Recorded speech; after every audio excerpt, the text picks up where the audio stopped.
Hello, everyone. My name is Travis Steffens. I'm the regional director for the Explorers Club for Ontario and Nunavut. We're here having our meeting virtually again. We normally don't host meetings in July and August because we're often on some sort of adventure or traveling somewhere. But now most of us are saddled at home, and this gave us a great opportunity to connect virtually. And tonight we're going to have a fantastic talk, and I'll introduce the speaker a little bit later.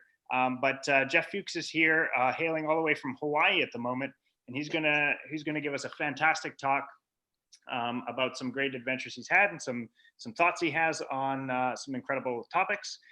Before I introduce him, I want to pass it over to our Canadian chapter chair, George Karunas, who has a few things he'd like to say.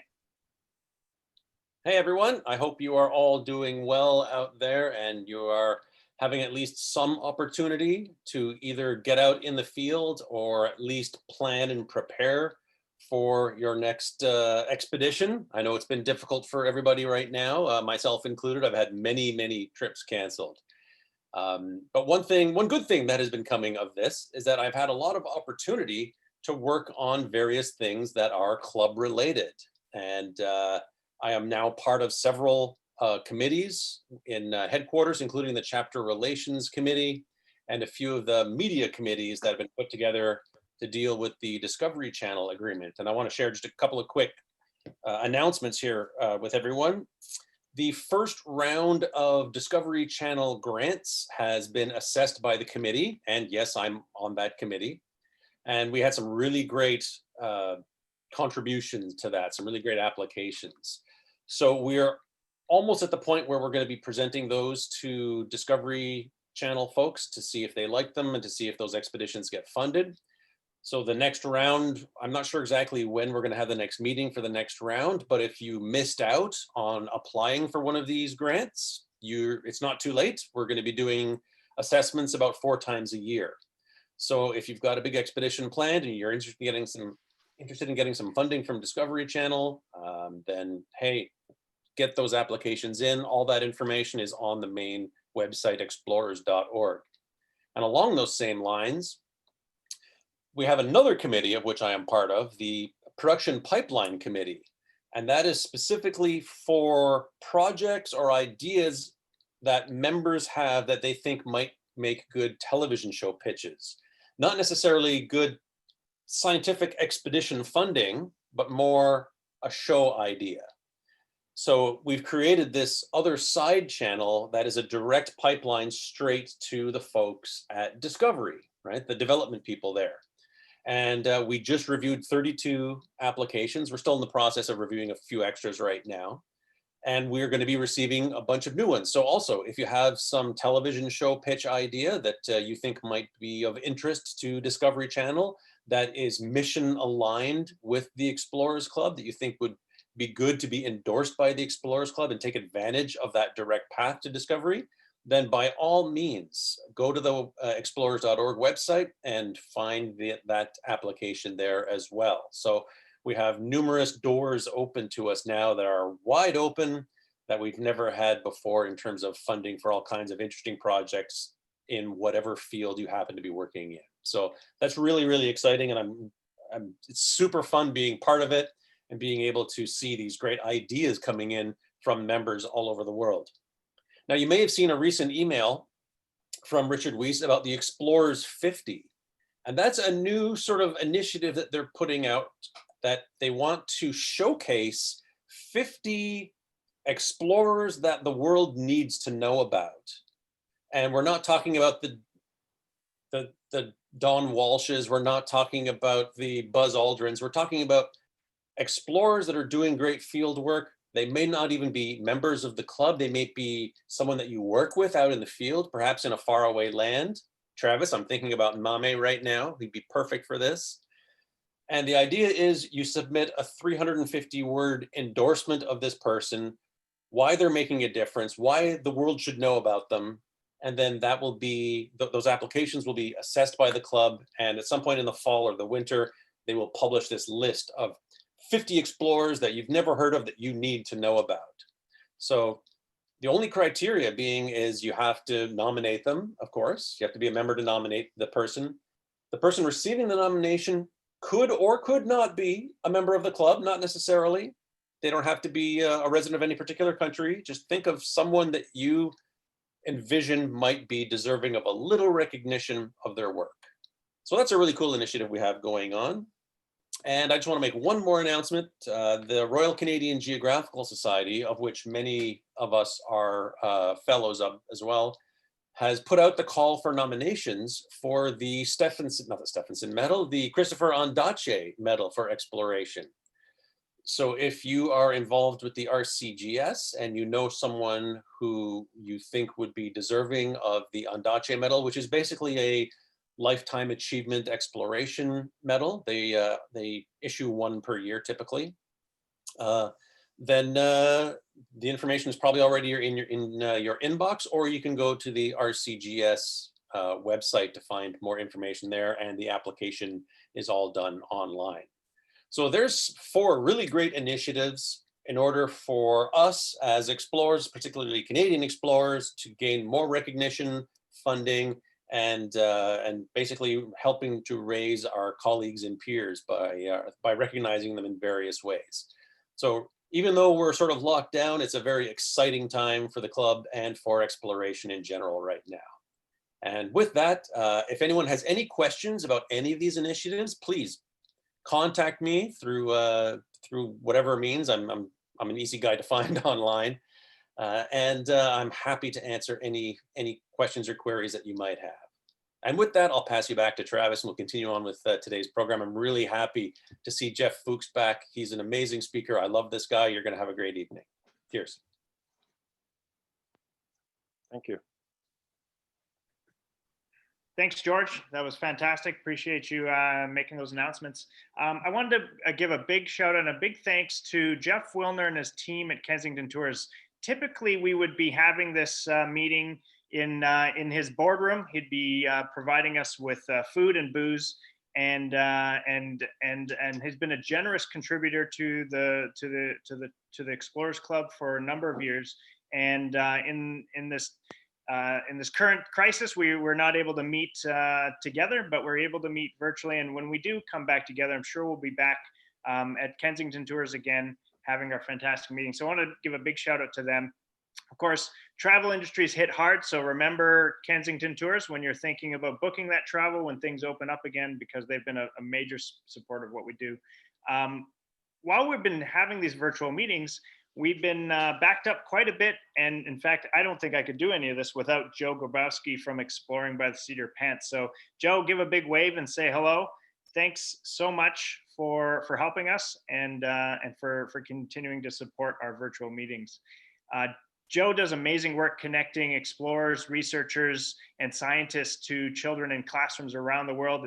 I'm going to butcher the numbers, but something like 80 plus countries, over 250,000. It's probably 400,000 students at this point who have been engaged with probably hundreds, perhaps thousands of explorers, which is an incredible feat, matched by no other organization. That's Exploring by the Seat of Your Pants if you're interested in learning more about them. Tonight, I have an amazing opportunity to introduce Jeff Fuchs. I actually first met him. I spoke with him briefly in Toronto at one of the meetings that Kensington Tours had hosted. He was giving a talk about tea and salt and some mountains, and I was mesmerized. I found his talk being very engaging, and I really connected with how his vision of what exploration was. He's a Canadian explorer, mountaineer, and writer. He's an award-winning explorer. He's explored the Tibetan Plateau. He was one of the first documented Westerners to travel the Tea Horse Road and I might butcher this, but the Salam route, or the Nordic or the nomadic route of salt. I never realized how important salt was until I'd heard this talk of his. He has consulted for National Geographic. He's written in numerous outlets, including World Geography, Toronto Star, Outpost Magazine, where he served as the Asian editor at large. He's the author of a book called Ancient Tea Horse Road. This book is about his travels in the Himalayas and looking at the last Himalayan muleteers going through these areas. But to me, what makes Jeff so fascinating and so interesting is his capacity to immerse himself and engage with local cultures and to share that intimate experience with others.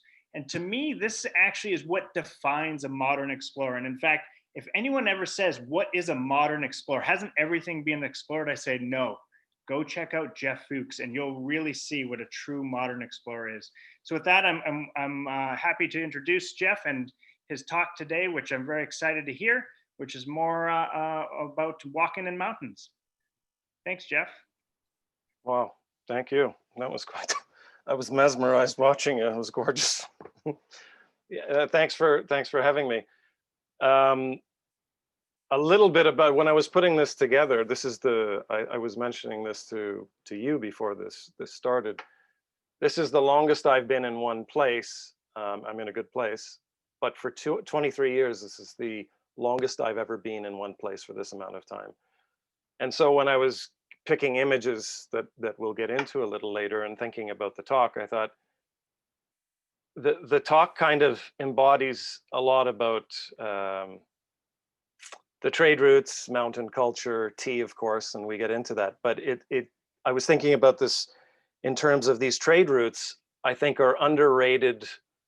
These pilgrimage routes, these incredible migration routes across the Himalayas, they are the horizontal building lines of the mountains rather than any ascent vertical lines. And too often, I think the Himalayas get slodged into these easy sort of bundles of esoteric Buddhism, which is of course part of what we talk about. There's a lot of versions of Buddhism, or simply scaling incredible pieces of stone. But in between those, there is so much that has been, in my view, at least, it's not been acknowledged. And a lot of what I'll talk about tonight hopefully addresses it. And again, to remind, I'm happy to explore a conversation with someone if there's a point, if there's a disagreement, if there's something that you've seen in another part of the world that resonates. Please just wave in, and I'm happy to chat a little bit more. The talk is going to focus on the 3-4 routes that I've been doing. Just to remind a little bit about what these commodities, these eternal commodities, were about.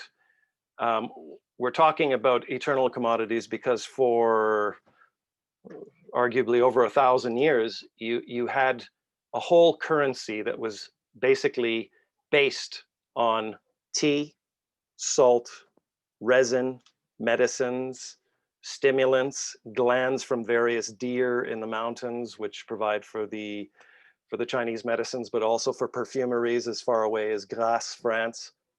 So you have all these commodities being transported by yak, sheep, man, mule, horse, smuggled, traveling. You have all of these commodities basically indirectly spreading DNA, human DNA. You have it spreading linguistics. You have it acting as an informal pipeline of news, a news hub, if you will. And without these routes, which I'm still exploring and obsessed with, without these routes, the Himalayas as a body of culture, of language, of entities which go far beyond climbing, I don't think without these routes you'd have anything to speak about the Himalayas, the geology. I'll just start with 2 examples, 2 little fun ones. I'm going to ramble and rant a bit, but so an area I spent a lot of time in recently is Mustang, or the Kingdom of Lo, formerly independent Tibetan kingdom in northern Nepal. It is one of the hot spots for Ammonites. Shaligrams is what they call it. It's a representative of Shiva and Vishnu, but these are basically small, large shells of nautilus, which you still find intact in Mustang. In amongst all of this, you've got tremendous bodies of minerals, uranium, all of these elements, crystals forming just under the surface of the soil. Interestingly, you also have one of the tantric hotspots of the world, the old tantric masters, and still to this day, they have been drawn to this area in Mustang. And yet these two things for a long time have been seemingly separate, but they're interconnected. It's almost as though science and data is catching up with the oral narratives of the elders there, because they've talked about the power that resonates out of the earth. Well, in fact, when they take readings of Mustang, there is a resonance coming out of the earth because of the mineral. That's one little example. Another one, which is much simpler and much more linguistic, and it's in a way more fascinating, is the word for whiskey, any kind of distilled beverage in the Himalayas, in the Tibetan region, on the Tibetan plateau, is ara. The word in Sri Lanka and much of the Middle East for whiskey is arak. You have this similarity and no story as to how this word was transported or how this word evolved to get onto the Tibetan plateau. Well, the trade routes that ended up or began on the Tibetan plateau extended by striating pathways through a huge region far beyond the Himalaya. They extended as far west as Persia and beyond, south into Vietnam, to Laos, through Myanmar, down into Nepal, into Ladakh. So these pathways were really a celebration of all the things that, the good and the bad, that humans bring with them: currencies, news pipelines. I find this curious. And of course, the human DNA element. And the more time I spend on these routes, the more links I see. You know, this idea of we're all interconnected. Some people use that, and I think it's just a stodgy phrase. But the interconnection atop the world is obviously, it's a passion for me, but it's also one of the more fascinating, undertold, unheralded aspects of the mountains themselves. So, and just a little announcement: if there are any technical difficulties, it is not Joe, it is not Travis, it is inevitably me.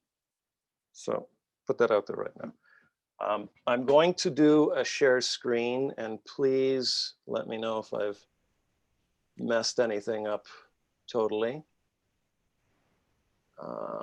Here we go. And I'm just going to talk through some of the images, but there's going to be a little more context, hopefully, to this.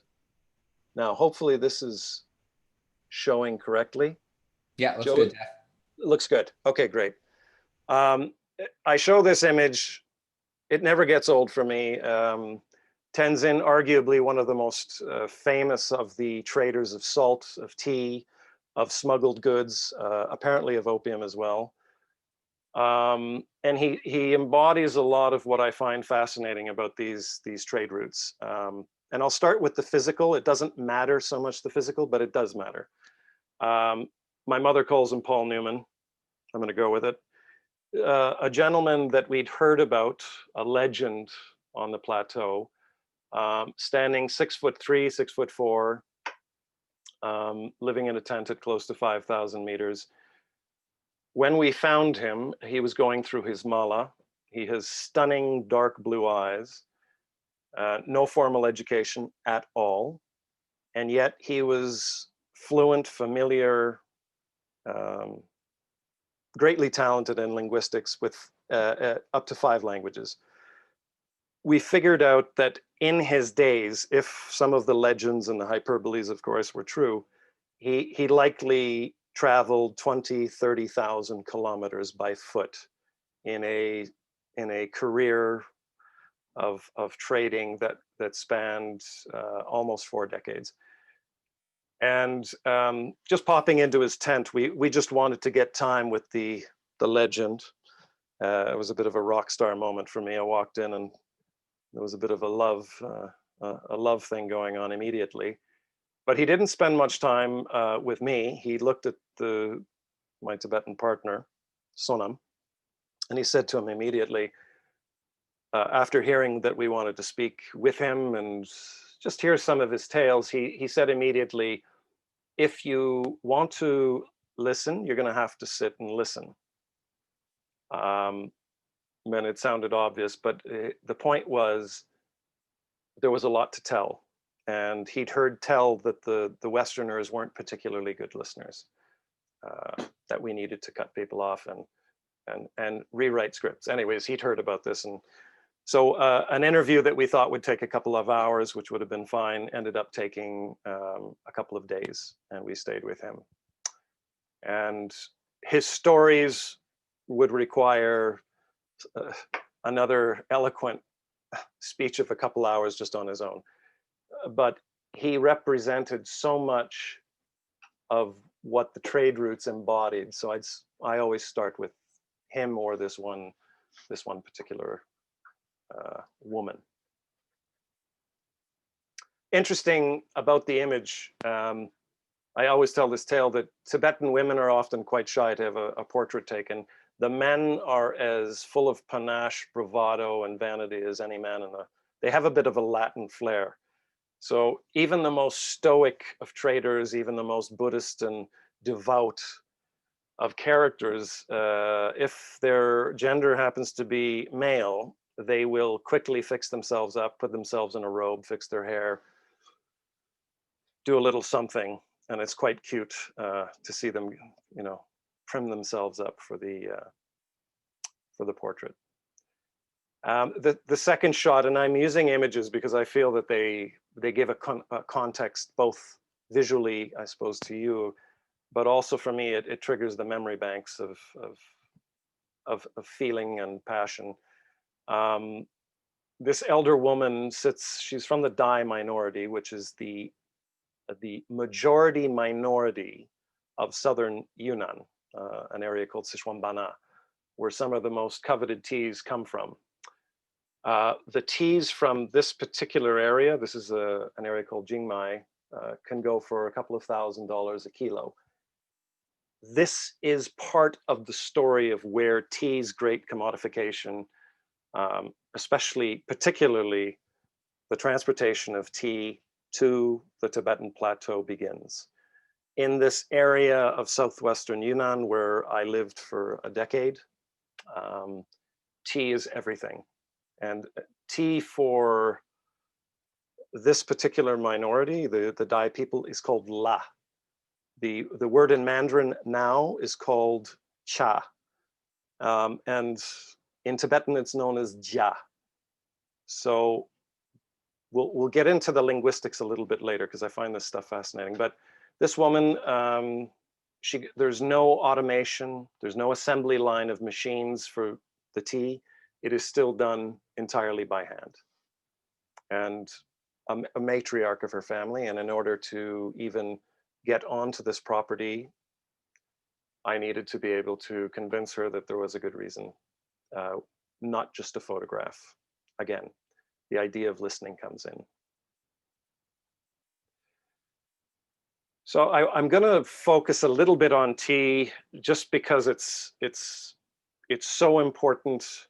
It can't be overstated how vital tea was, and it still is to a degree, on the Tibetan plateau. And it's not the gorgeous tea of the previous photograph. It's not a carefully curated and handcrafted tea. This is rough, stems and all, eaten leaves. But for 1,300 years, the tea horse road of Yunnan, what the Tibetans called Jalam, or the wide road, or Telam, the mule road, for 1,300 years along these funneling highways, journeys of 4 or 5 months, would take tea onto the Tibetan plateau only to be plunked unceremoniously into these huge pots and kettles, which would be stewed. So the Tibetan tea has nothing to do with the beautiful aesthetic masterpieces of the Chado in Japan. The Tibetans stew a tea until it's enamel pummeling. They add butter, salt, often ground barley. They put them into these gorgeous ceremonial things, these wooden cylinders called sula or dong, and they would be mashed together to form something that was both electrolyte heavy, caloric heavy, much more a fuel than anything else. However, having said that, the old mantra in the Himalayas, and one of the great quotes, I think, about tea's importance along the routes is that if a cup of tea is not offered, a relationship is not offered.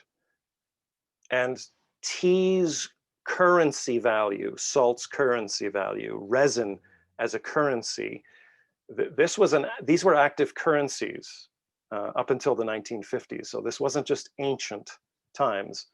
If you had a few blocks of tea, a dozen kilos of tea, if you had resin, if you had salt blocks, you could purchase a home, you could trade for a mule, you could buy leather satchels, so the barter system, again, the whole idea of tangible sharing of information, the narratives, was alive and well, still is, to a degree. This is interesting. This is where I've been spending a lot more time lately, and another unheralded part of this sort of trifecta of striding pathways of trade. This is in northern Mustang, right below the Tibetan border, an area called Korala. It's a pass. So this is an ancient pilgrimage route, which obviously it had migrants coming along it, it had trade coming along it, but it also had, when the whole kerfuffle in the Himalayas began during the Cultural Revolution, Chinese forces occupied Tibet. A lot of the Khampas of Tibet, which are the Eastern Tibetan people, sort of much like the Sikhs, a very proud warrior culture, they came down through these sort of porous borders into this part of Mustang, and they set up military camps. And so for years, just beyond these hills and the horizons and the ruins, you had CIA-funded rebel camps of Tibetans, high in these areas. In fact, I think there's an image of one coming. Anyways, so one would figure that's an easy story to tell, that the Tibetans are here, freedom fighters, but the local Tibetans a lot of them didn't want the Khampas in their lands, because the local Tibetans still have a shortage of trees, any kind of coniferous deciduous wood.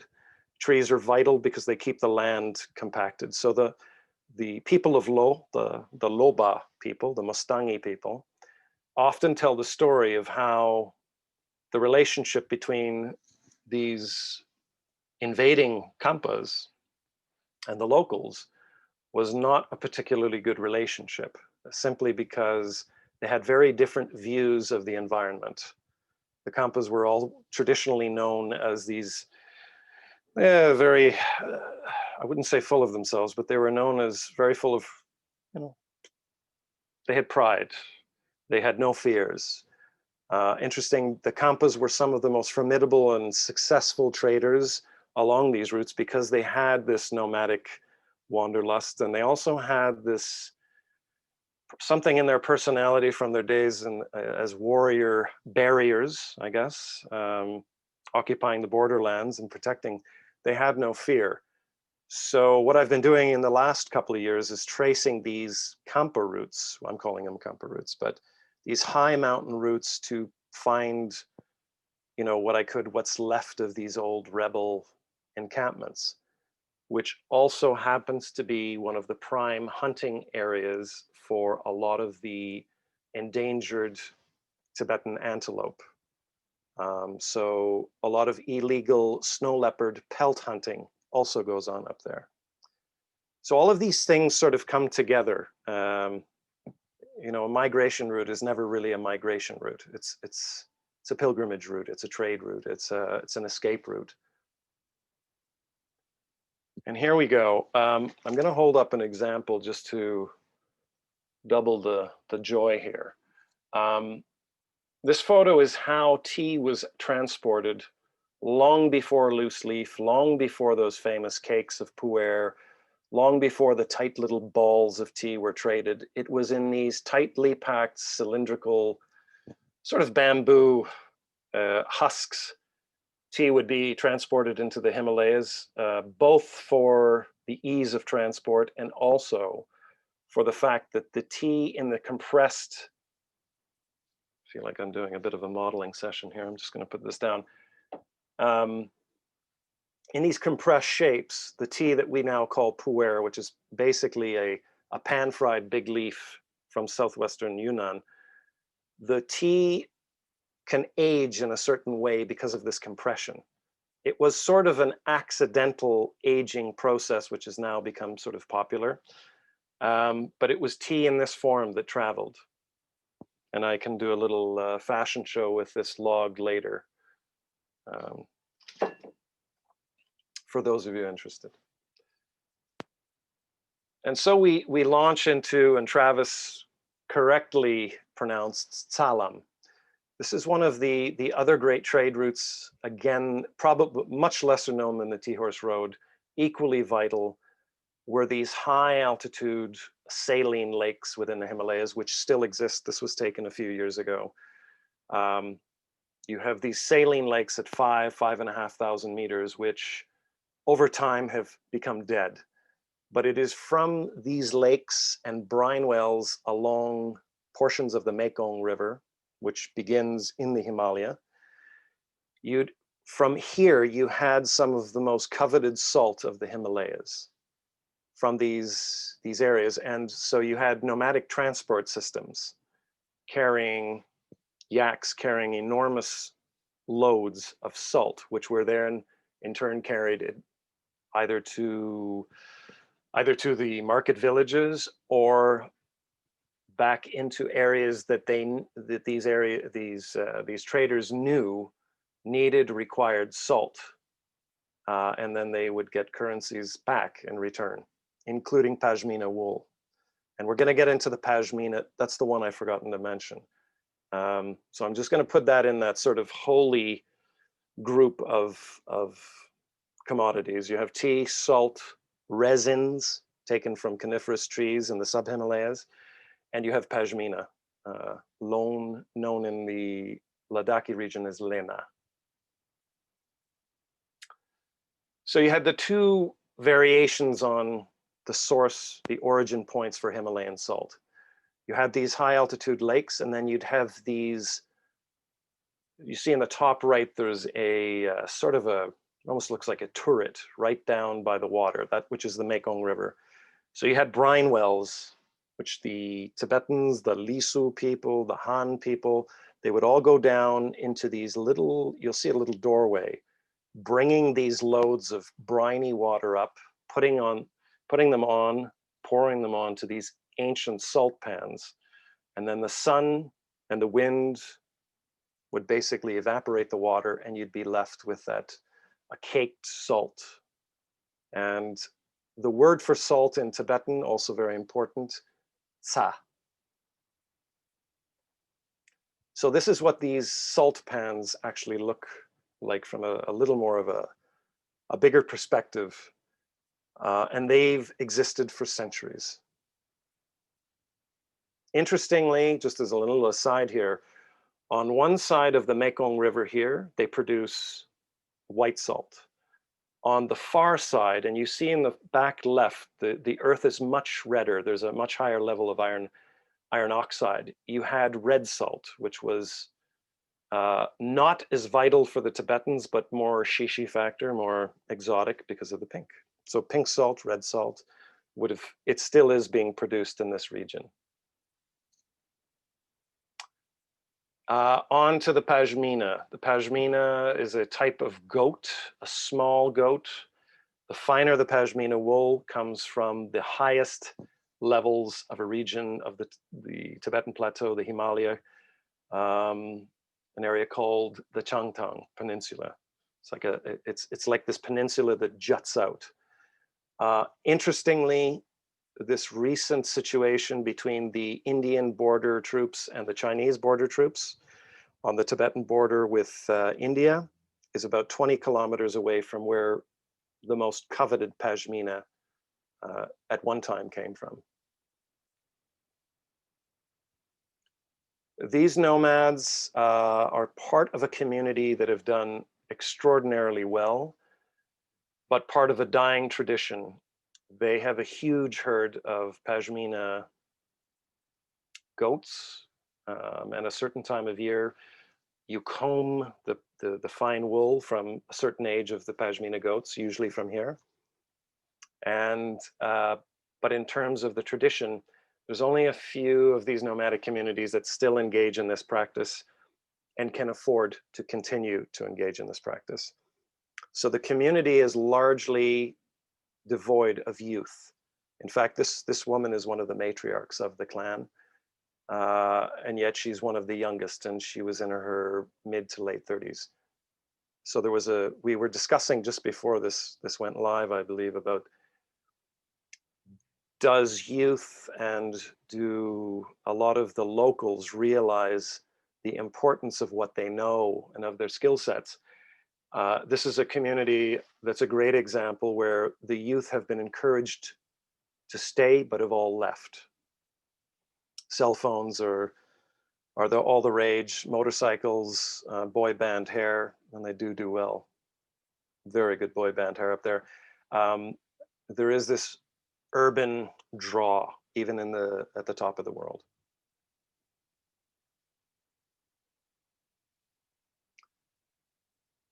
Just a little something that's affected my life greatly.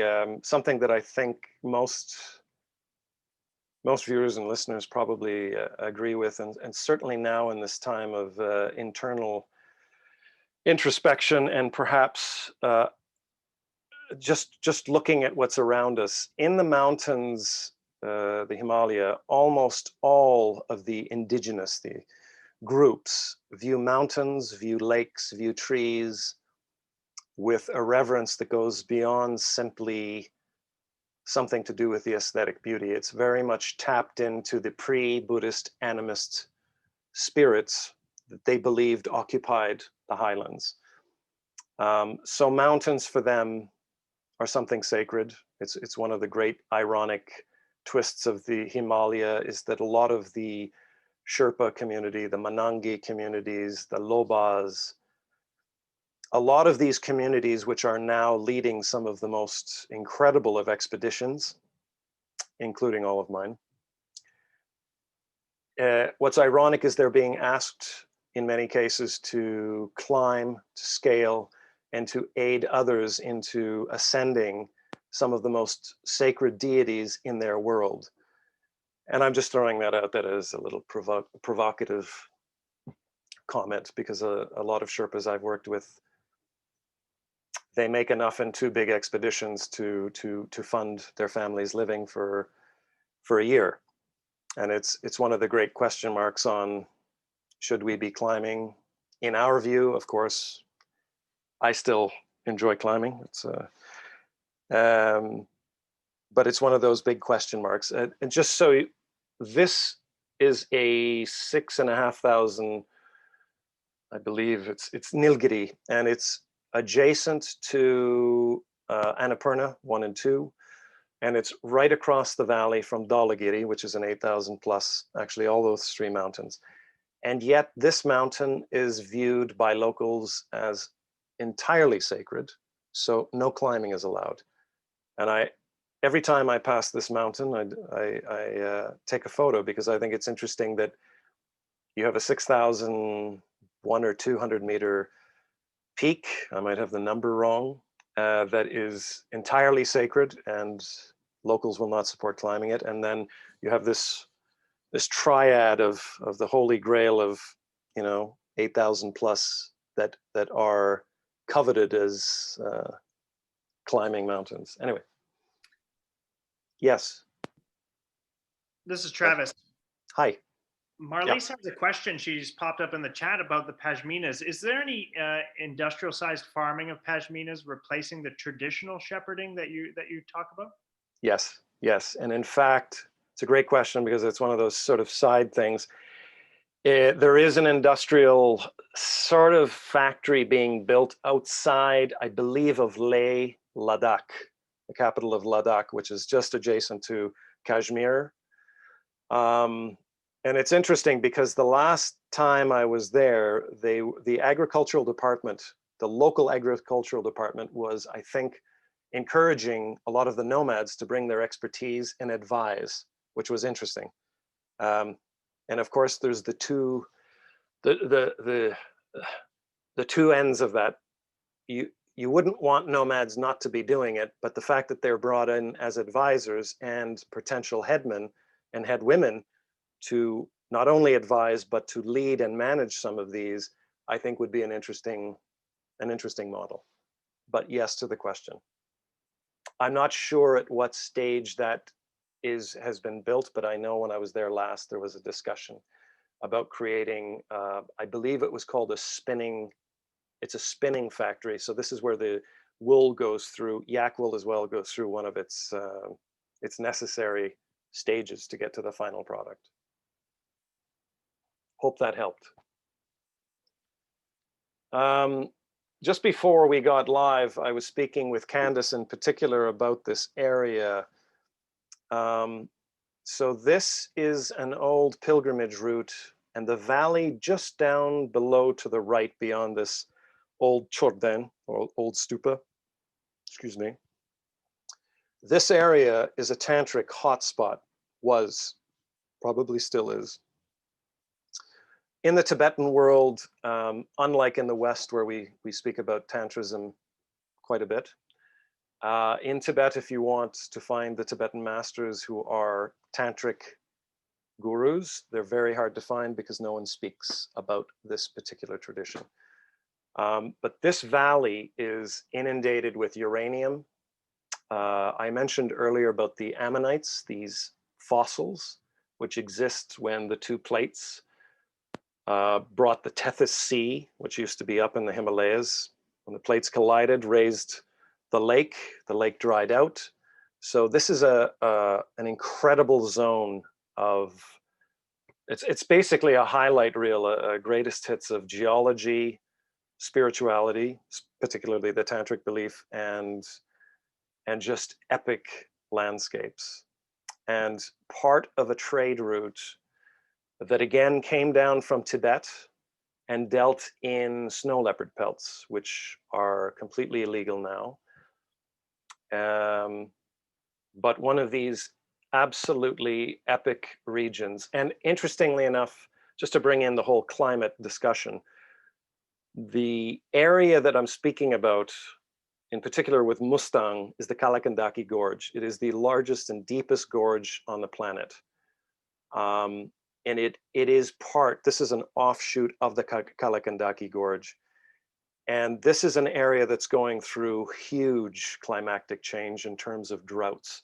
So a lot of the old nomadic herdsmen, a lot of the old clans have moved, which this is on the eastern flank of Mustang and the Kalakandaki. But on the eastern side, they've experienced these massive and consistent years of drought. And so these areas now are uninhabited. They're ghost towns of exquisite tantric caves that once were occupied. They're digging out some of the old monasteries and temples. And of course, the governments are all eyeballing the vital commodities that lie just below the surface, including uranium.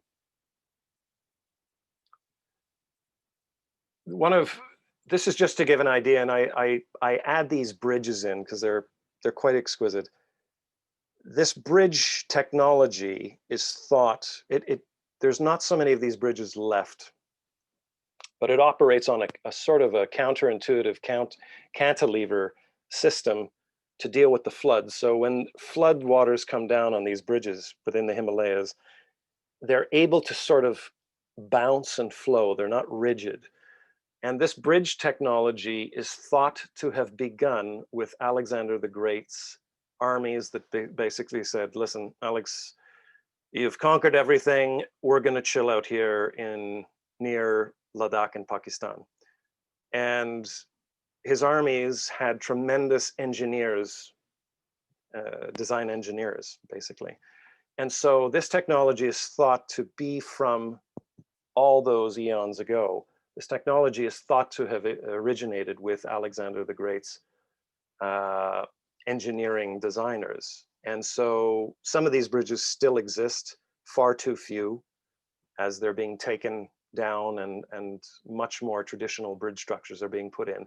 Interestingly enough, the traditional bridges are stronger, but in large part still susceptible to these massive floods during the monsoon seasons. So I just popped this in here for a little bit of interest of how this technology, how this engineering technology was transmitted. And again, it's the trade routes.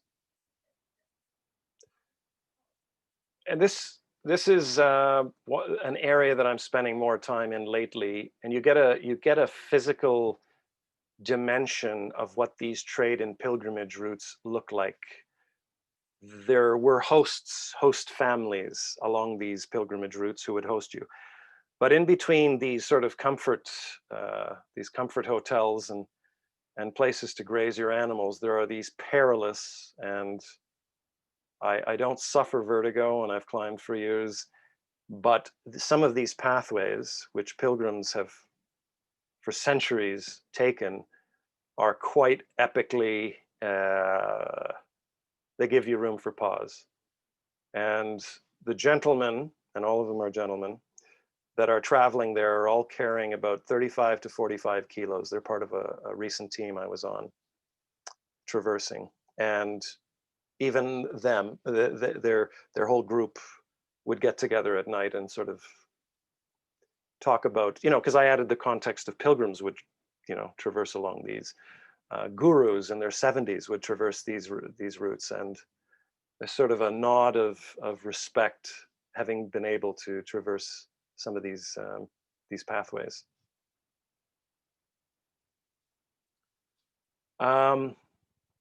I'm not sure how this works. Okay, so this is a video. I want to give a little physical dimension, because we speak a lot about the pilgrims, and we speak about the traders and the tantric masters, but again, I want to give a little physical context to these routes, which I travel often, and in absolute awe that they were traversable at all. And so this is one of our teams on a journey. I'm going to try to play this video because it shows, it's not a long segment, but it does show a little bit about the daunting aspect. Here we go.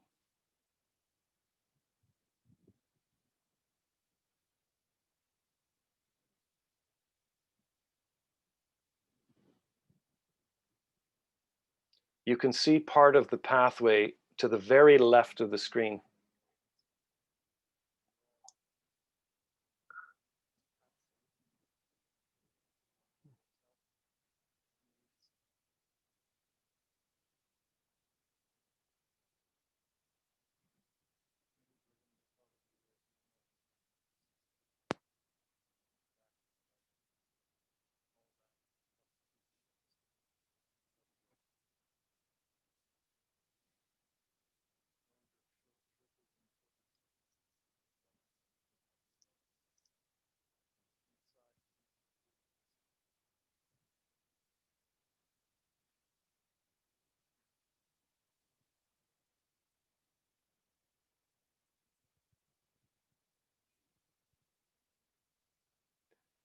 Just a little, it's, oops, apologies.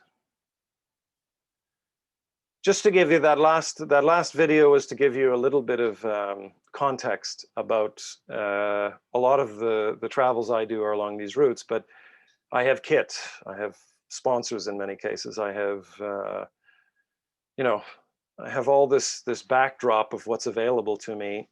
And what stuns me throughout these journeys, and it's not simply in the Himalayas, it's in South America, it's throughout the continent of Africa, it's the natural dimension sort of forces upon one a reverence.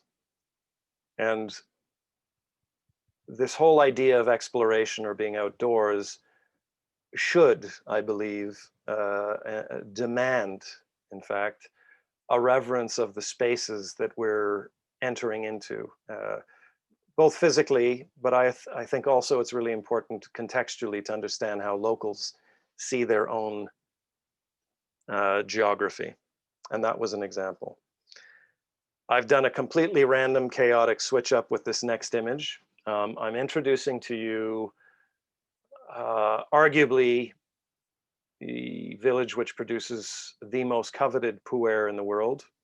And I'll state a little factoid here about how coveted. So pu'er tea used to be a caravan tea, a rough, bigger leaf. It's not known for some of the light flavors you have in a Japanese green with all the chlorophyll, the umami. The tea from here comes from trees, ancient trees. This village is called Lao Banzang, or Old Banzang Village. 2 years ago, 1 kilo of tea from a single ancient tree that was over 600 years old, I believe, was over $100,000 US. And it was purchased within 2 days on some sort of auction site, tea auction site in China. I don't know who purchased it, but $100,000 for 1 kilo of a tea off of one single arboreal. Just to give you some context how bonkers the world is. So the area around this village, which about 15 years ago when I first visited, everything was on stilts, simple plywood, smoke infested, that acrid, narcotic, smoke infested. You'd be in these little smally windowless huts. Now with the advent of being able to sell teas in the thousands, the tens of thousands of dollars for a kilo and beyond, this village of Aini people, which is a minority that extends throughout Southeast Asia and the sub-Himalayas, this is a village of millionaires. So teas from this region in the past were, going by caravan into Vietnam, into Laos, simple barter system. Now they're able to command prices which are, I won't say obscene because I love tea, but a bit high.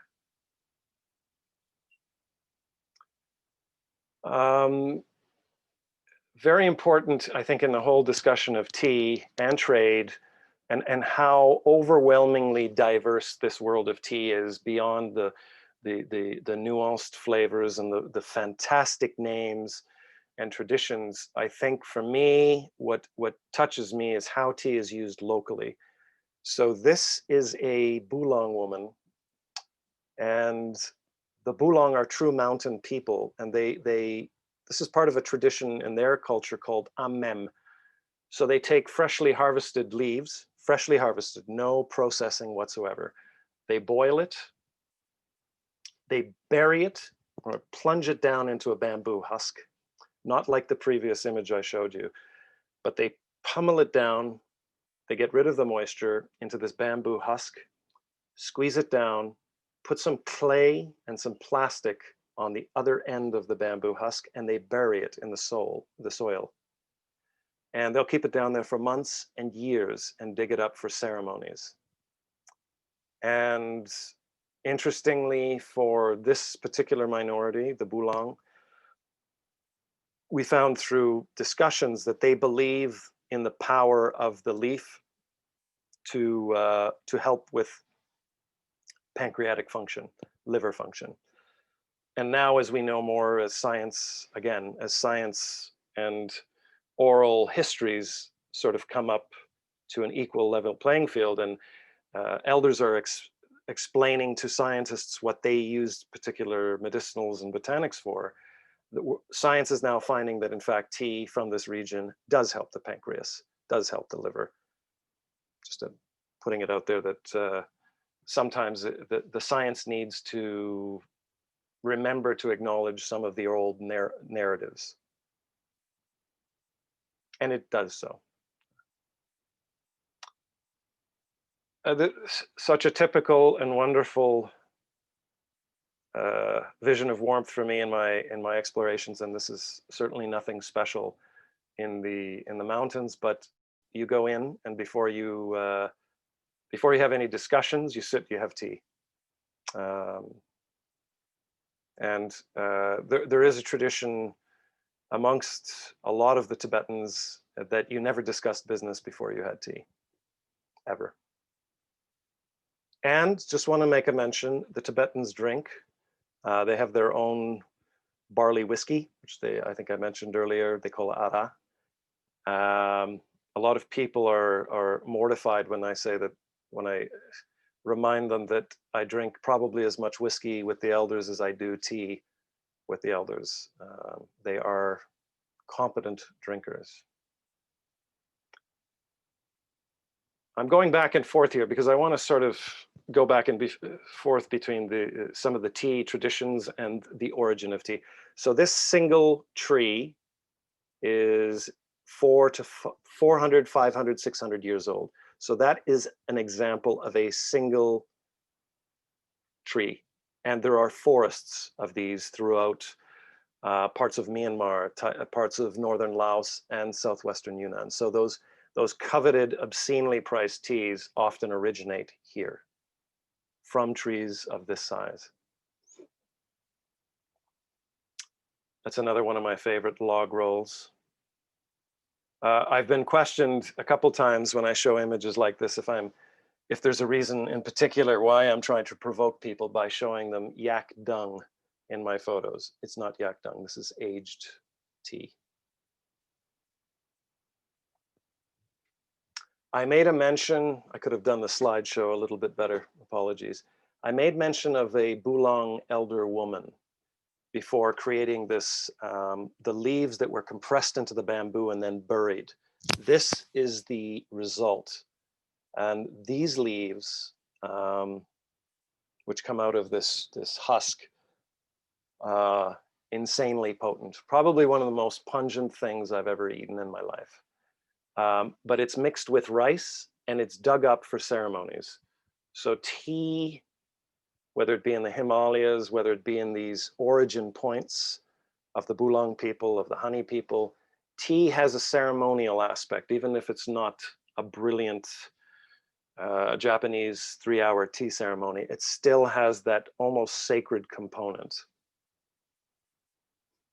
And I find it fascinating that throughout these cultures, tea is never wasted on someone that they don't feel like spending too much time with. So if tea isn't offered, as I've long seen, it's an indication that your character might be in question.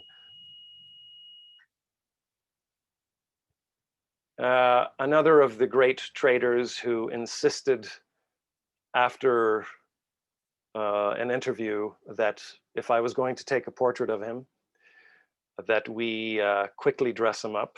So he disappeared.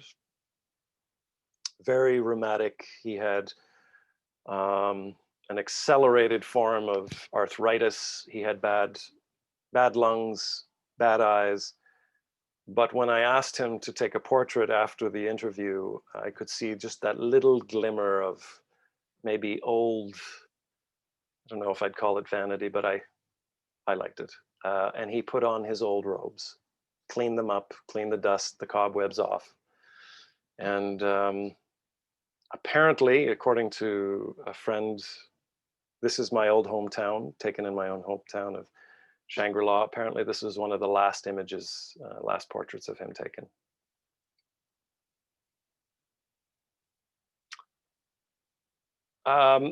Fascinating, the DNA, because I've got an image of a gentleman that I took years ago in Afghanistan. He's got the same facial features, and I'm not just generalizing because I do study faces and enjoy the lines and the hodgepodge of the mixed blood in the Himalayas is something that I find fascinating. So this gentleman I took a portrait of. This is in the last few years. And then I showed him a picture of this other gentleman years ago in Afghanistan. This gentleman's from Nepal. And he looked at the picture for about 3 minutes without saying anything. And then he asked if he could keep it. And I have a bunch of Polaroids that I keep when I travel. I used to. And I like to show Polaroids because digital cameras are one thing, but when you can actually show somebody a physical print, I think they identify with it. So he asked me, can I keep it? I will give it back to you. So I said, yes. He was on a different expedition team. And it was about 12 days later that I got the picture back. And he brought it back with the whole team of Nepalis he'd been traveling with. And they wanted to understand where Afghanistan was. And thankfully, they agreed that there was a resemblance that was incredible. So we took out a map and showed them Afghanistan. And this gentleman said at the end of the conversation, he says, if I save up money, maybe I should go to Afghanistan. Interesting little, just a contextual story, one of the small stories, nothing about the T-Horse Road or the Salt Road particularly, but more about this connection of DNA and these worlds which are so proximate, so similar, and yet they don't have any, or they don't have much exposure to one another. I have not done this in the past, but I always find it, perhaps in the past it's been a bit arrogant of me, but I've never shown some of the gentlemen and women that are basically my appendages, my soulmates, my family in the mountains. So I need to do that more, because what I do for exploration is not possible without gentlemen like this. And this is Puran Thakur. He's from an area, the Kulu Valley, which is south of Leh Ladakh, one of the strongest climbers I've ever seen. Inevitably, the tough men up in the mountains are some of the most gentle. And yes, I think it's important to give some credit to these people. Interestingly, I go to people like Puran quite often in a journey, and I ask him for his perspective, because I've got a very skewered perspective on a lot of things. I'm very goal-oriented, and Puran reminded me that he says any journey that ends and you're upright and you've got a heartbeat is a successful journey. And of course, I used to speak in terms of summits, summiting the pass, summiting the peak. Puran is a far more competent climber than I've ever been or will ever be, but he reminded me that within the mountains, the way they're viewed, we talked about this perception of the mountains. It's locals who inevitably, they're the ones that inevitably are more concise about a healthy view of the mountains. And it's gentlemen like Puran that hopefully through this whole COVID time will get another skill set so that he can become one of those data collectors, because this gentleman can access every nook and cranny. For those interested, just as an aside, the mountain to the left of the image, I hope I'm not dyslexically putting in the wrong direction, but it's the left, that's Shivling. And just if we were to take Puran's mouth and draw a line outward, that is the shark's fin. That is Meru. That is one of the most difficult mountains and particular pieces of stone in the world to climb.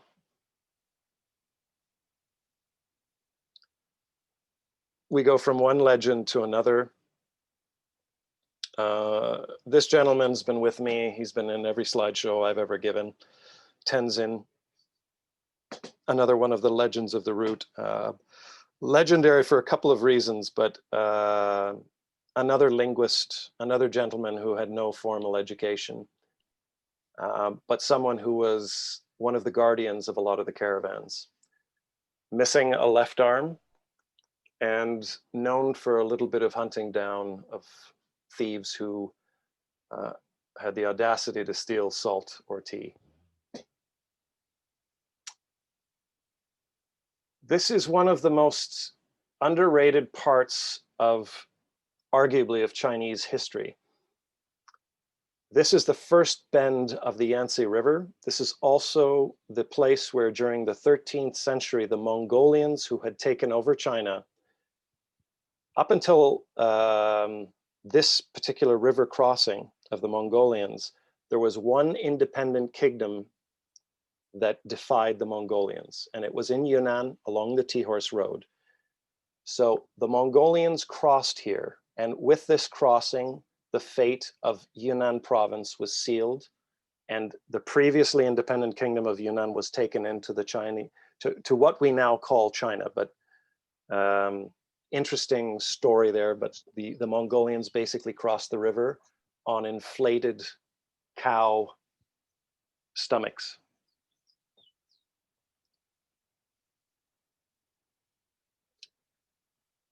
Another one of the underrated stories, a nomadic woman who basically threw my my trek mate and I off of the duty of trying to secure and tie the loads onto yak. We'd been struggling for 25 minutes, trying to make these really clever looking knots, and bags would be falling, they would be unevenly balanced, and then finally she smiled, pushed firmly, got us away from the yak, and in about 10 minutes she had 3 yak tied up. Skill sets have not diminished up there. I think part of the whole discussion about exploration, it needs to take into consideration not just the highlight reel, but the day-to-day grind. This is day 26, 27, 28, something like that, of a journey along a Pashmina route, part of what the Tibetans and what's known in the Himalayas as the Horlam. And you'll notice the little donkey to the right, his name was Hector. And at times during this pass crossing, the snow got to be so deep that he could not continue because the load got immersed in a snow tunnel and his legs didn't reach the bottom. So he was doing this. Hector's one of those icons of my my journeying days. Jeff, Yes. There's a question from William. They on those yaks where the woman helped you secure the load. Was that mostly tea, or was that also equipment for your expedition? Both. Yeah, mostly stuff for the expedition. I carry a lot of tea on journeys. This journey was about a month long, so I had probably 2 or 3 kilos of tea. But yes, this was the needs for the expedition, sleeping bags, etc. We did bring tea, though. It's a habit of mine that when we're doing these expeditions, I bring tea along as a gift to the elders, because still now, when you bring tea, if you make an offering of money, that has a connotation of some sort that it's neither here nor there. But when you offer tea, it's never ever been rejected. Whether it's a matriarch of a tent, whether it's a young man, tea has still got this this iconic value, and it does tap into the whole concept of respect and context. Because if you bring tea, then you must have, their view is you must know a little bit about the history of the route. So there is tea in there. Thanks for the question. Anything to do with tea, I'm happy. Bouncing around a little bit again, I like to add these physical shots of the geography of some of the routing, and again to emphasize that while my team traveled this with equipment, and there's hundreds of meters of drop off just to the left, down to the bottom left. Imagine 24 mules with loads, 5 yak with these loads. And so one of the great skill sets on the trade routes, and still now within the Himalayas, when you're taking a trek, if you're doing the Annapurnas, is the skill set of knot tying. So if you had the ability to tie knots and to load for these particular trek routes, because you need to sort of counterbalance everything, then you are considered a specialist. And one thing which is really interesting is that the knots that they tie in one of the areas of India where horses were actually taken onto the Tibetan Plateau and beyond, the knot tying is identical to what was being tied along these trade routes, which extended over the Tibetan Plateau down into southwest China, into Sichuan, into Yunnan. So the knot tying was a skill set that was also somehow transmitted. Now, whether it was transmitted from India, the subcontinent, or whether it came in fact from southwest China, I don't know. But the knot tying is very specific. They have these beautiful, very secure, but slip knots where you just pull one, but you have to pull it in a specific angle, but it releases the load immediately. I've never managed to learn that successfully. Something that will sadly be gone is when bridges couldn't navigate some of these great waterways off the Himalayas, you had these very iconic yak skin boats which displace very little water. There's not many people in this boat, but you can see how this actually doesn't dip below the surface very much. Well, these yak skin treated river crossing boats would actually be able to take 2 or 3 mules and their loads with their traders across some of the waterways. This one in particular, I believe, is the Yalang Tsampo. So this is one of the great waterways out of Tibet that comes down into the, I believe it comes down, turns into the Brahmaputra.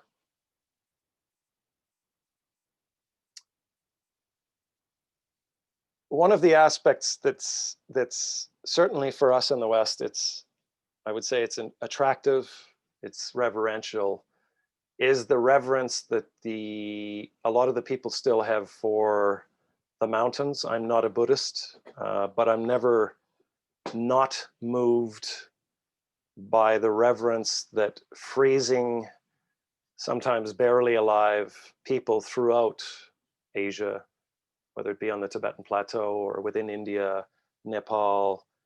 I'm never not moved by how much reverence they pay for a successful journey, for the graces of the fates, as they call them, to allow them to make the journey.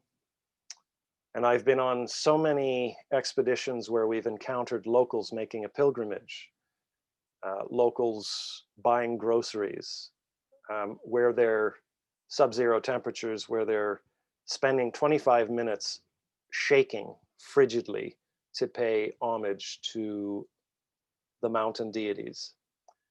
And just a little something about the prayer flags. Prayer flags actually predate Buddhism. The colors of the prayer flags, the existence of them, are actually carryovers from the animists. So Buddhism, I think, was introduced in the 7th, 8th century onto the Tibetan Plateau from India, Nepal, from the great teachers. So the wind horse flags, as they're called, the colors that they represent are earth tones of the different elements of their universe, our universe. And just something about the prayer flags. If they're not making a sound, it's considered there's something wrong. So prayer flags have to sort of flap in the wind. That brings good energy. I have brought in turd, as I always do. Interesting, sustainable fuel. Unfortunately, it has a bit of a health benefit. So this nomadic woman, Omu, whose family I've stayed with for years, she collects fresh yak patties. She basically puts them, the wet yak patties, into this beautiful little designer backpack that she's got, which is rattan. She takes the full steaming pile of fresh yak, and she takes this instrument, which is made out of yak wool and a piece of wood. So there's yak wool around it. And she basically smears these massive yak cakes upon stones, which will heat and dry out these dung pies. And that is the fuel. Still now, it's used, but this is also one of the great health risks for a lot of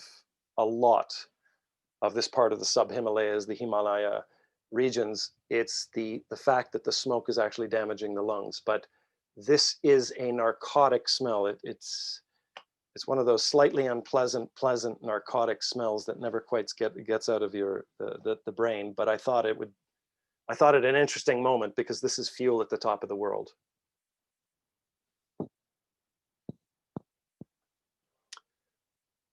Where on earth, what kind of paradise would there be where they have a leather satchel, a wallet for a tea brick? As simple as a lot of the culture is at the top of the world, there's something for me utterly magical about a culture that designs specifically a leather satchel for a brick of tea for a trader to take along on his journeys. I've seen only about 4 of these in 20 plus years of Himalayan wandering. But so this satchel, which I offered to buy, it's a terrible Western moment, but I did it anyways, I didn't get it, is a satchel that is only been sewn together, and it's only used for these bricks, chapso. And so traders for centuries, I'm told, these satchels would take a brick of tea and traders would be able to make a fire. They had a little skin bag of butter, a little bag of salt, and they'd be able to make butter tea no matter where they were on their journeys. And one of the essentials for trade. I think it's fabulous. And I offered an obscene amount of money for it, and I was quickly chastised for it. Another one of the diet components of the Himalayas, which rarely get out there, everybody knows, well, a lot of people know about the tsampa and the butter tea. This is yak sashimi. So this is within a nomadic tent. And so what they do for protein and what we do along our journeys a lot of the time is we buy shanks of this, either sometimes goat, but dried yak meat. And it's basically jerky. But it's a little viewed sort of diet component of the Himalayas traveling, because traveling autonomous through the Himalaya, unless you're in an area where they've got the tea houses, when you're isolated, you have to go with local food. Interesting little tradition here. I've never seen this anywhere else, and I'm not a horse or mule expert, but in the mountains, the nomads have this tradition from the days of trade where they would fortify the health of mules and horses by giving them yak milk. So it's like a little treat before a journey. So this is a couple days before this particular nomadic clan is about to move to another one of their nomadic encampments. So she would give each one of these horses, mules, a sip. It's like a fortifier, like a little whiskey, but in this case, yak milk.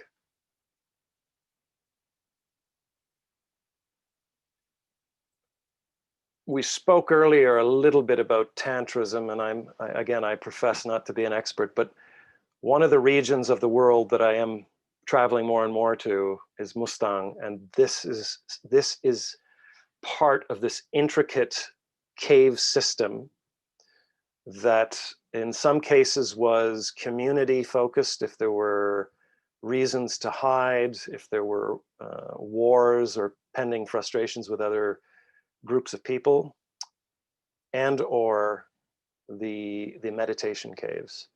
And they still exist. They're incredibly ornate. A lot of them have been looted, unfortunately, and by locals they've been looted. And in some cases, Of course, you have teams of outsiders coming in, knowing the value of some of the works of art. But within these structures, to go within, you see incredibly old deities and styles that go beyond simply the traditional Tibetan Buddhist schools of thinking and faith. Now you get into the primordial, the ancient texts and scripts, the Bon, the pre-Buddhists, if you will. So it's still a fascinating region.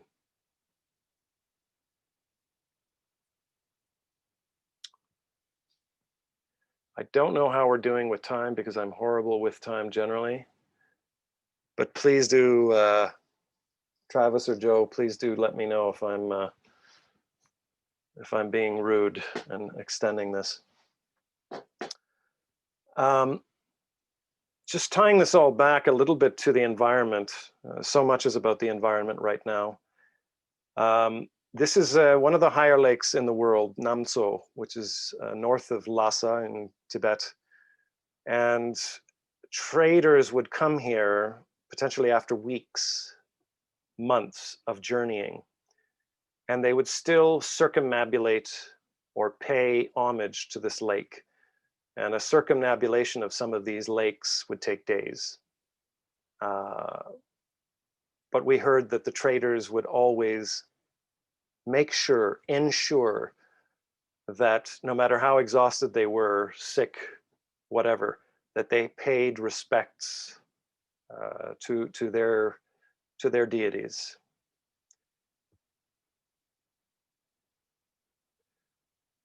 A little bit about climate change.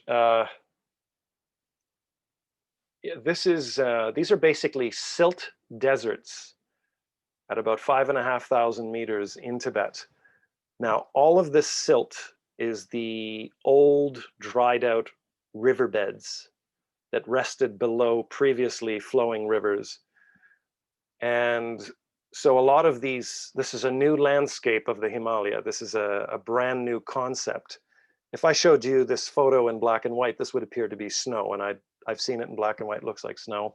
But this is actually silt from a lot of these riverbeds, which are being dried up by these climactic changes, they've always been changing. But interesting about the whole climate change discussion, and we don't need to get into the politics, but a lot of the people within the mountains will say, well, we've always observed change, and change for us brings with it sometimes ominous things, landslides, floods, and sometimes it brings other things like better crop irrigation.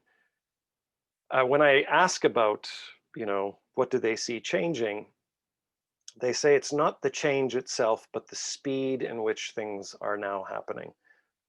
Landscapes, entire mountainscapes being morphed in a question of 2-3 years, whereas in the past, you'd see things 5-10 years, you'd see changes, but it's the speed in which things are changing rather than change itself, which they comment on.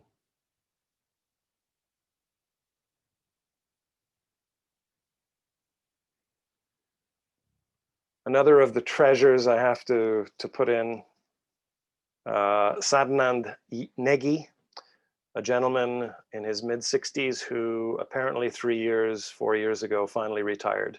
One of the great horsemen, probably of the Himalayas, and certainly of my life.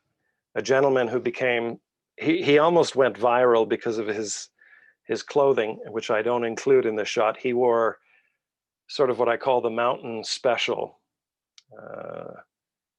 3 or 4 pairs of long underwear, inevitably different colors, a pair of semi-dress pants, which somehow remained pleated. He had in his bag a satchel of socks. He had 3 or 4 pairs of socks. We were traveling with him for 3 weeks. And he had Crocs. Unbelievably, this gentleman, and we took in major passes, snow, water. He wore this green woolly vest, which you can see a part of, hand-woven socks and Crocs. No slips, no slides, no falls, nothing. And he drank tea like a champ. Sad retirement. And I'm told that his wife wants him out of the house because he's an energy bunny, but great little tale.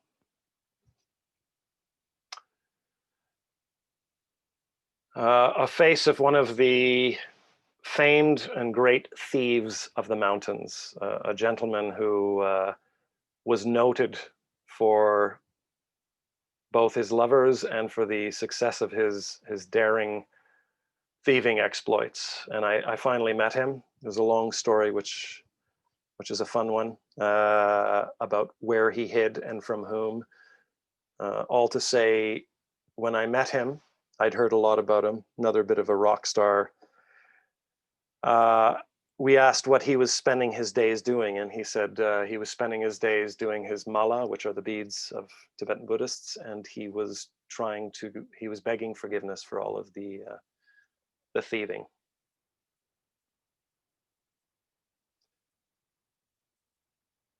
Just some of the landscapes which, unfortunately, I refer to as tortured much of the time. There's a lot of discussions about the Himalayas, how politically sensitive they are, how geopolitics has kind of changed what we view.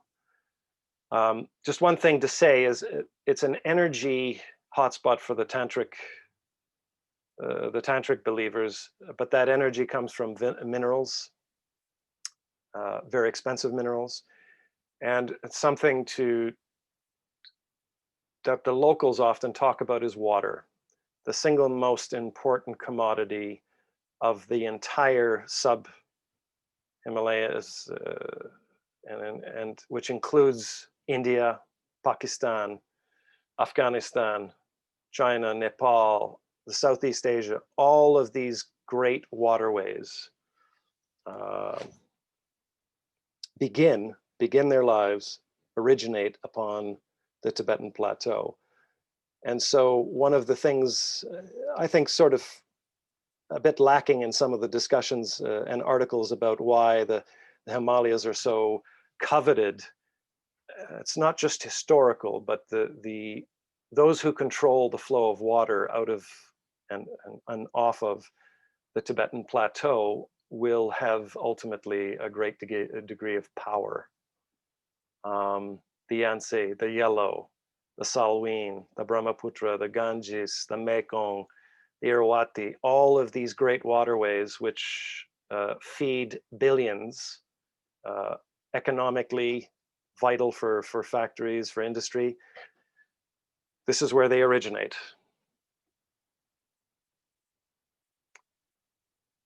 One of the sort of the harbingers and oracles or indicators of a healthy environment is the blue sheep, the baral. And where these exist, the snow leopard exists. Another one of the great interviews, for me, the mountains are nothing without the cultures, the people, the characters, the neurosis, the joy that the local cultures imbue. Just to back to tea for a moment, no interview is complete without a cup of tea. So Biari Singh, who's a shepherd who's watched trade come out of the mountains, who's watched the mountains change color, the snow disappear, mid-60s, incredible life. He's been a shepherd since he was 12, I believe. He said, sure, well, we can talk all you want, but I need tea. So he sat, and for half a day, his flocks of sheep, his goats, his yak were all cruising nearby. The tea on that day was not a great cup, by the way. Just putting it out there.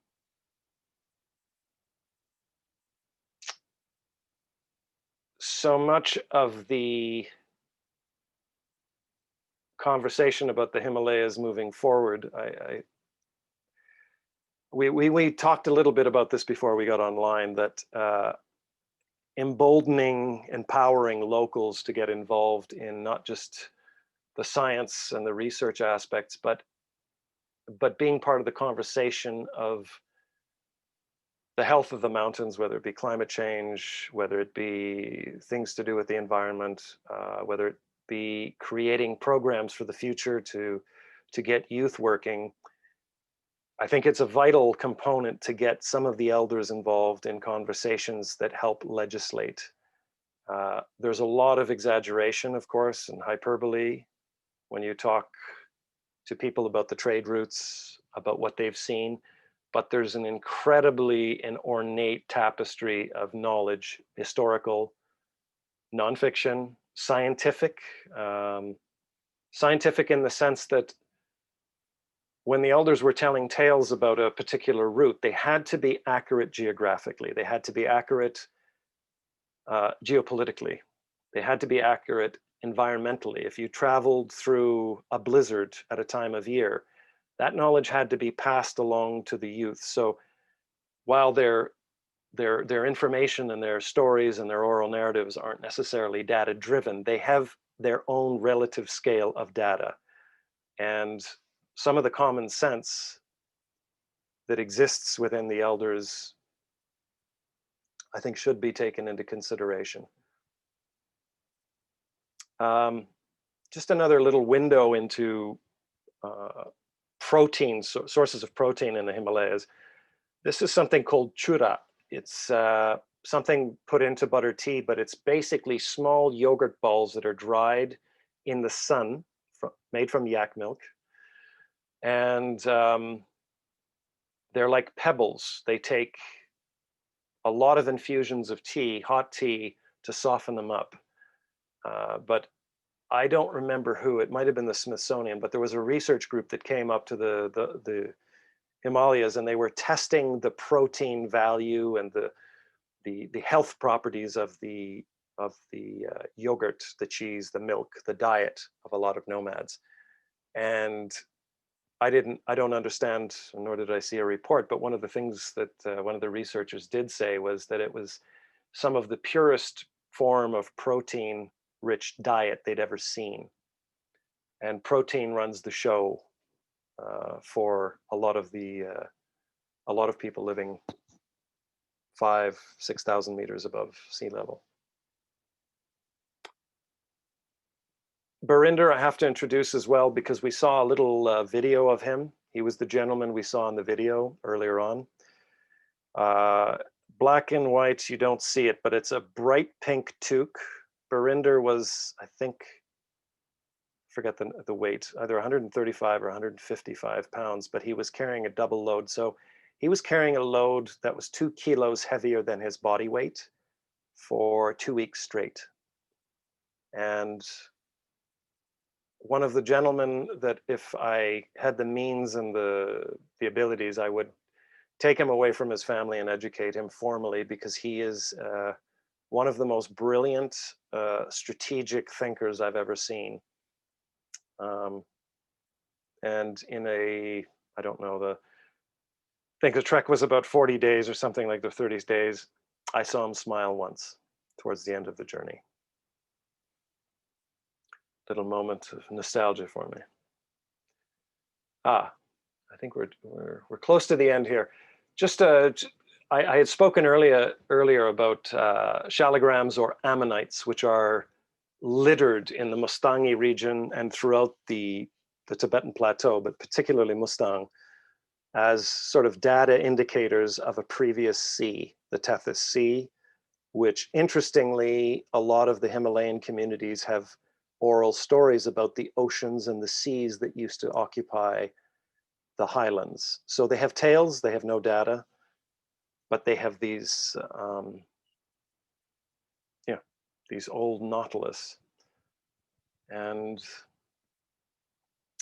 it's interesting when someone can explain to a local why these exist in a historic sort of chronological way about the ocean, the Tethys Sea. We had an earlier conversation about locals and how do they actually care about their lands and their environments, or are they just seeking a better life? When you can fill in the story of where these Ammonites come from, these shalograms, what the origin point is.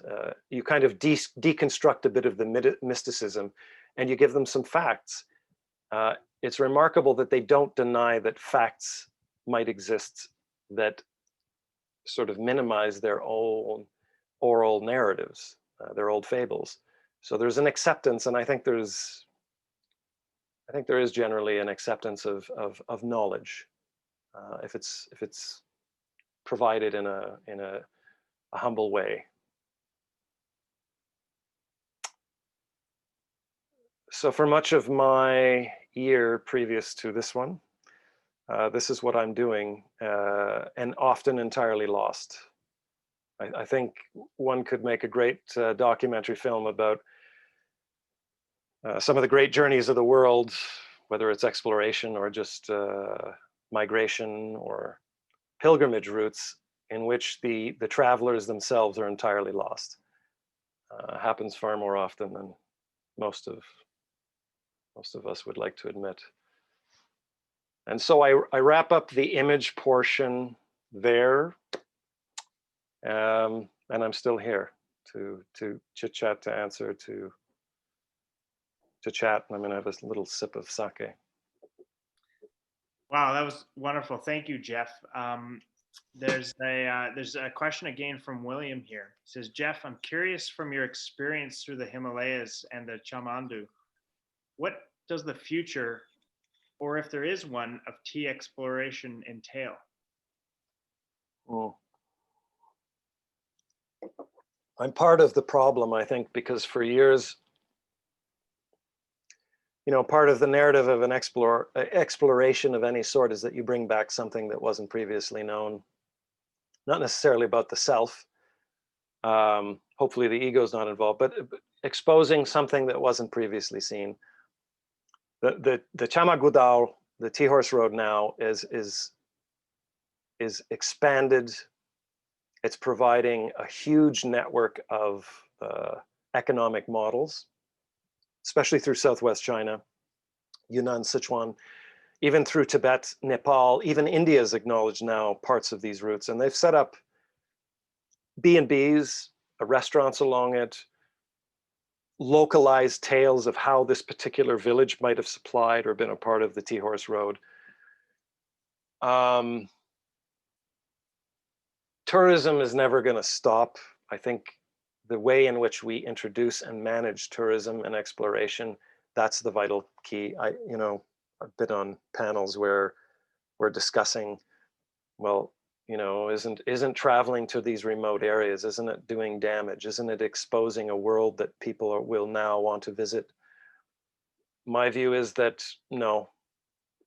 I think it's part of DNA to expand and wander and be curious. And I think the benefits of being blown away and humbled and given more context about the world is far outweigh the negatives. However, I think it's how we manage the travel populace and how we introduce tourism. It's not a fix, it's an element. But the Tea Horse Road, I'm happy to say, actually, is expanding. And I think the Tea Horse Road is one of those underrated stories that helped build so much. I mean, for 1,300 years, the Tea Horse Road and other trade routes were conduits, peaceful conduits of trade, linking what we now call China and to Tibet beyond. And I think the benefits of that route should be lauded and expanded upon, because I'm a believer that diversity has always won the day. Whatever influences from abroad, taking composites.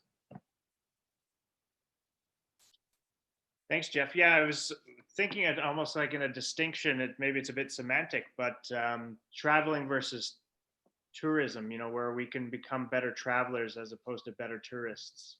And I think you exemplify that in your exploration, where you engage quite intimately with the places you go and share that engagement with others.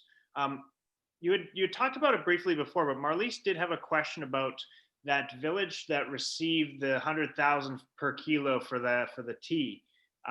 You talked about how they become almost like millionaires. Does that money, does a lot of that money filter down, or just a token amount? And then a follow up to that would, I'm curious about, is this temporary, and is this going to create a problem? Great questions. I buy pu'er. I co-own a pu'er company. I drink a lot of it.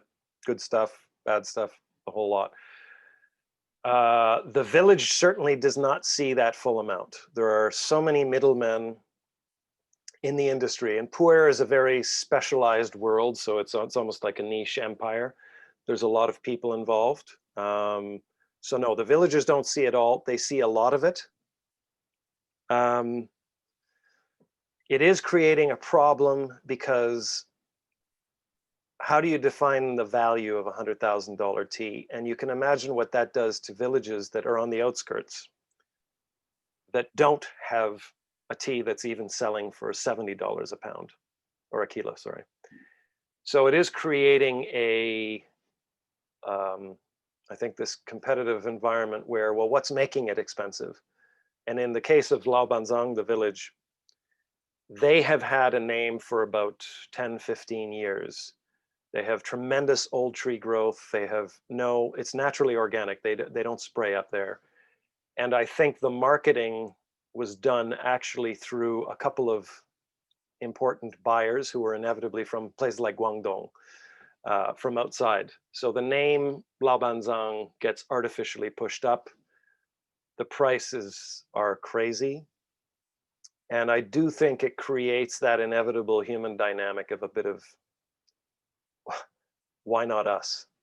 Because that whole region, basically they have one or two different agricultural foodstuffs that make money for them. Tea is by far the most important. And just an interesting side note, a lot of those, that place not in particular, but just north, a lot of the tea growing areas that are not making any money are flipping to coffee. This has been underway for close to, I guess, a decade. So yeah, it's the villagers are happy to have their ancient tea tree forest rented for the next 20 years, and they receive $80, $90, $100,000 a year for 4 acres of, while the people who rent it make huge amounts of money.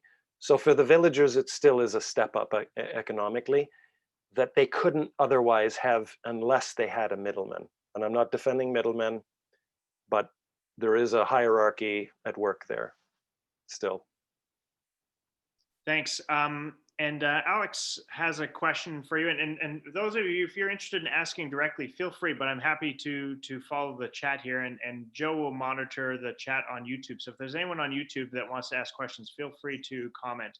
But Alex has a fantastic question. He says, what are your hopes for the future of the preservation of oral traditions and youth involvement within the ethnic minorities that you've interacted with?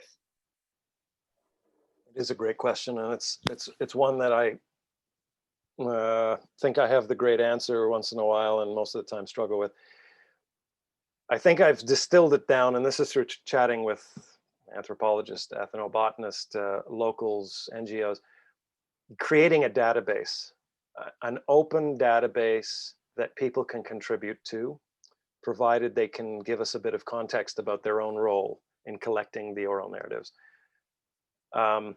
I think oral narratives and storytelling became very shishi, and then it became criticized because it's so easy to disprove. It's not data.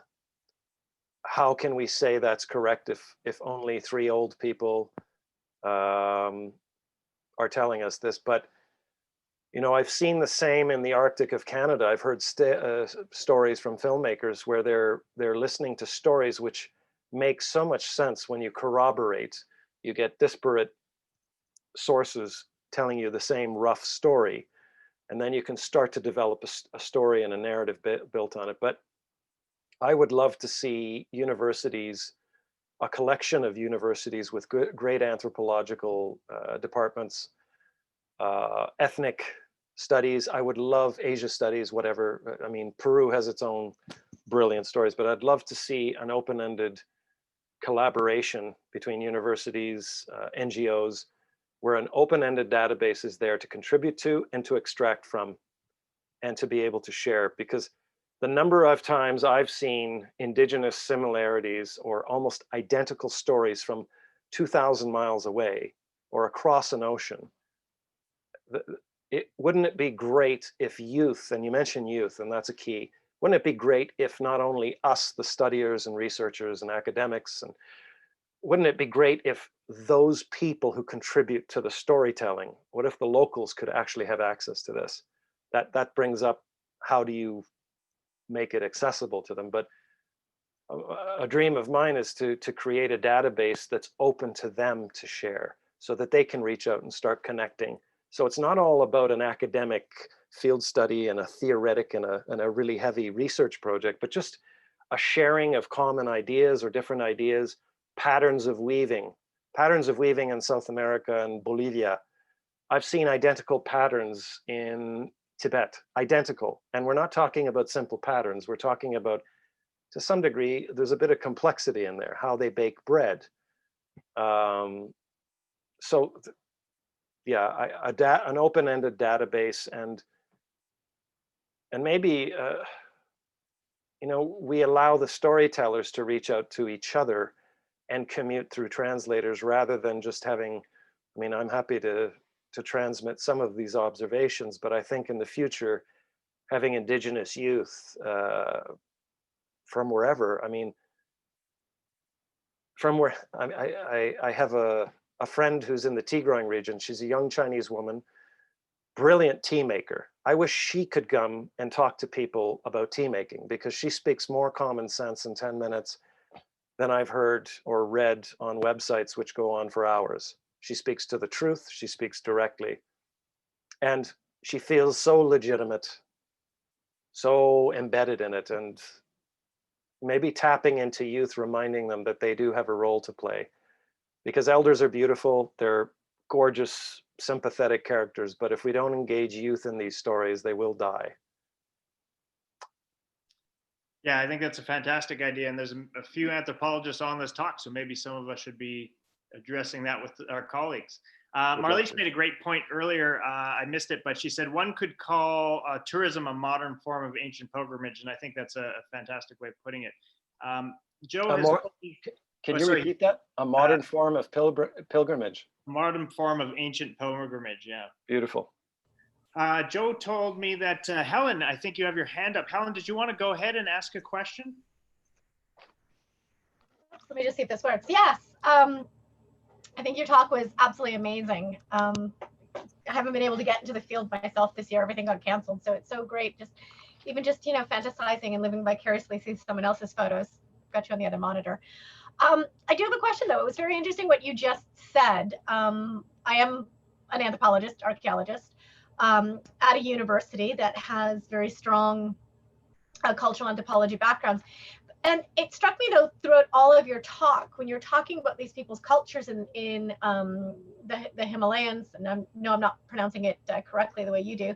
I'm curious, though, and it gets into this question about documenting this.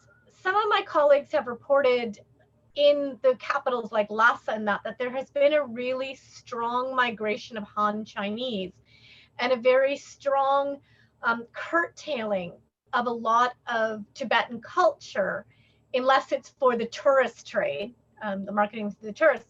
So when you talk about documenting these things and making this stuff sort of accessible to it, I mean, and I don't want to drag you into the entire Tibet-China politics issues here, but I mean, how is that going down in the overall political, I guess I'm dragging in, the political climate of the day in terms of keeping a lot of these Tibetan traditions alive and keeping this idea of these Tibetan cultures and these mountain cultures alive? I mean, that doesn't, like, this is something that is anthropologists, that the archaeologists, we have to navigate with getting permission to even be in these countries, and then doing things that perhaps the overarching governments may not necessarily like, trying to navigate that. So I guess what I'm really asking you is, have you noticed any sorts of problems in terms of doing what you've asked, like documenting, recording, promoting these traditional cultures?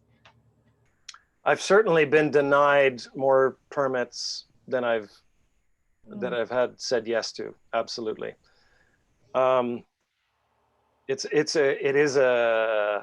a big sphere of conversation, certainly. One of the things I will say is that trade is an interesting segue. We were talking about migration routes, pilgrimage routes, and trade. What interests me is that each of these piggyback on one another. And certainly there's regions that I'll never be able to access again that I could access. In 2006, we had permits to go through parts of Tibet that were closed in 2008 because of a number of issues, and they've never reopened. What I was able to see there and experience blew my mind, because it was stuff that I had never been given access to, and it was certainly a different layer. It was a much deeper layer.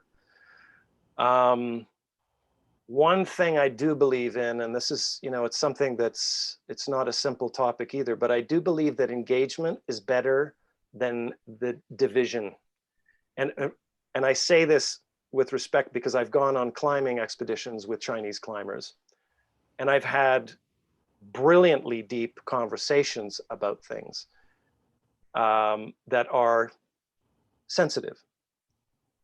And I've had questions that, I can't answer that question, and, it's a difficult question. But I do believe that collaborative efforts in the future are the only way. I dare say, I'm not going to speak for you, but collaborations are more and more important in my world, because I realize that the world I'm now in 2020, last year, 3 years, 5 years ago, unless I play a different role in a collaboration, I will not get access. What your point was, it was a good one. There are influxes throughout the Himalayan region. Through Mustang right now, there's a road being constructed from Korala down to Pokhara. It's going to connect right through the Kalakandaki. That is going to open things up, and it's going to shut certain things down, definitely. One thing I do know, and I speak Mandarin. I studied Mandarin, so I'm coming at this from a personal, and it's not failed Mandarin. You have my respect. I got a D. Oh, well, it's something I'll be trying to learn it for the rest of my life, but it's okay. One thing I know is that when I was there, when I go back, as soon as I raise an issue that is political or touches on the national issue, the conversation doesn't go further. I have to approach it from a cautious, informed way. And I'll give you an example. On one portion of the T-Horse Road, we were not given access simply because it had nothing to do with politics. It had to do with a hydro dam that was being built along the Yangtze River. And I said, oh, and I made a stupid comment. I said, oh, you're going to deny us another route. And they said, the guy was actually spot on. He says, you're coming at this already biased on one level. He says, you think it's because of this. I'm telling you it's because of a hydro dam. This is the dam. And he showed me the whole working, and he says, you're not allowed to photograph dams. And one of the things was we ended up having a drink afterwards, and he said, when you touch upon faith in your country, he thought I was American, when you touch upon politics in our country, when you touch upon certain topics, you immediately shut off the opportunity for other conversations. And I had a moment of, my father's Hungarian, and he's got more stories, more lore, and he wonderful and bonkers as he is, but he's got his own context for things, his own predisposed perception.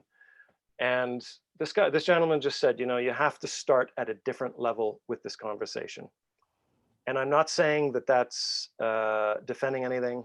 I'm just saying, in order for me to have a hope of doing any more of these journeys, I learned at that point reasonably well, I'm not sure how much I learned it, that I had to approach the conversation differently without a judgment. So, and I'll always remember him saying faith, nationalism, and culture, or something like that. As soon as you antagonize, it becomes a different discussion, and you're having the discussion that maybe we don't want to have, but it's there now. It's not about, oh, did the tea come through this particular corridor? And you know, I've sat down in police stations in China and been asked questions about why I'm in certain regions, and they do 2 hours, they serve me tea, they ask questions, simple ones. They clearly go through, you know, they check up on where I came in when I had my passport stamped and I've been released. And you know, I lived there for 11 or 12 years of beautiful living, frustrated living, beautiful living, learned living. I don't know what the future holds. But I will say that my approach to having a conversation changed on that day. Especially if my end result, if the thing I want to do is to travel the trade route, and the statement I want to make after I've done it is that this is a stunning piece of history that hasn't been written about, then I have certain other negotiations I have to do. Yeah, no, and I think you make a really good point. It's just thinking culturally, like as an archaeologist, I know that we get embroiled in these issues about cultures versus modern politics all over the world, because culture is a really powerful tool in terms of how people use it. I mean, even in my area of the world, you know, there's conflicts between groups that claim indigeneity in Belize, but they're actually migrant populations from Guatemala, but they're still Maya. And so, you know, we get dragged into these conversations about, well, are they actually entitled to land in Belize? Like, where was the Maya? And it's all very, and you know, it doesn't help actually that my family is actually Macedonian. And so the entire thing about Greece and Macedonia and the Northern Republic of Macedonia, and you're right, everyone has biases and perceptions that we sort of need to get beyond. I was just kind of wondering from your own experience if you were seeing, just as the modern world encroached onto the areas that were more in contact with the other areas, that the cultures are becoming more disparate from what you see in the mountains versus what you might see in the lowlands or the cities. Sure, and you raise the word, I think you actually said it, and that might even be the most key word, is the modernization. Yeah. That might in itself be that might be the key. And like, how do we do that? Because I've seen villages transformed. I've seen travelers transform outer lying regions to the better. A conscientious advocacy for preservation of culture based on travelers going there and saying, listen, I'm going to come back next year and I'm going to help build whatever, something with these artifacts, or I'd like you to keep speaking your language. And maybe the modernization word is as I'm thinking about it after you said, is more the key. It's what sort of modernities are we introducing, and what the speed of introducing anything into these very sensitive areas is, because I think what I've seen is it's the speed of change. It's what one of the gentlemen or the matriarchs had said, it's not change per se, it's the speed in which things change culturally, economically, and that thing can really obliterate a whole generation of potential preservation and things like that. But it's a great point, and you cannot not have that conversation. It touches so many things now, even going to Hungary right now as an example. If you want to go to Hungary, you have to abide by quite a strict little code of things. And I do wonder if that's going to be the new norm for us hoping to travel, because certainly things are a little more rigid right now. Yeah. Great point, though. Great point.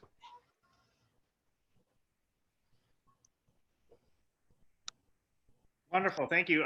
Before we turn off the live, because we can still answer a few questions offline. Does anyone have any question they have right now for Jeff? Trying to look at all the chat and see if there's any hands up. Joe's monitoring on the other end.